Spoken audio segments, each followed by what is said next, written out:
How to rob a bank successfully in BitLife. Well, first, if you have Gmod, then you want to do crime, and that's basically it for the beginning.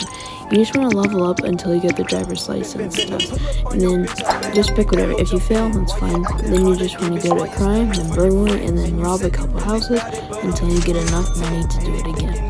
Now I have enough money, so we'll do the license again, and then I get it right. Now you need a car, so you go to crime, Grand Theft Auto, and then you want to pick a good car. If you don't want a good car, just pick a car that sounds like a good car. If you get this, just play the same. Do it a couple times, and it should be fine after a few times.